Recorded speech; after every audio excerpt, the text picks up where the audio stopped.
ଏଇଠି ସମସ୍ତେ ମିଶିକି hello guys welcome to my YouTube shorts. तो वर्षा पाग करथिला तो वर्षा पागरे आमर टिके इच्छा हला मुड़ी मिक्सचर करके खाया पे।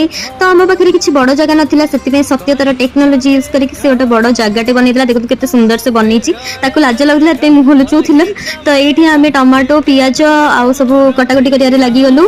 तापरे एठी टिके एन्जॉय भी करदेलु। तापरे एठी सिए सत्य पूरा पियाज कटिबारे एक्सपर्ट थिला सेति से पियाज कटिया को बसी गला। तापरे आमे एठी टिके मुड़ी फुडी देखै टिके स्टाइल मार दउथलु आ वीडियो होतला। तो तापर ये मु भी टिके काटी देली धनिया पत्र भी ये टमाटो काटी नेला। तापर ये देखो सत्य लुचिक मिक्सचर खाउथिला।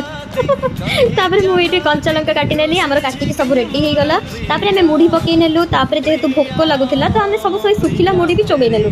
तापर हमें होची जो आलू चप आ सिंगेडा आनथिलु ताको हमें पकई देलु। सेथिरे भी हमर खिया भी चलतिला।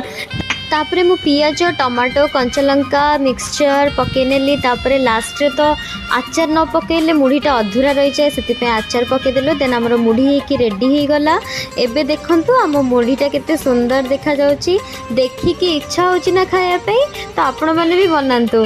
तापरे देखंतु मुढ़ीटा एक्चुअली रे बहुत टेस्टी हेतिला। तो आपण मान को वर्षा पागरे कौन कौन सब खाया को इच्छा हुए मते कमेंट बॉक्स रे जणेबे। वीडियोटी भल लागिले लाइक शेयर एंड सब्सक्राइब करिया को जमा भी भूलिबेनी। रहुची बाय। के जानी प्रिया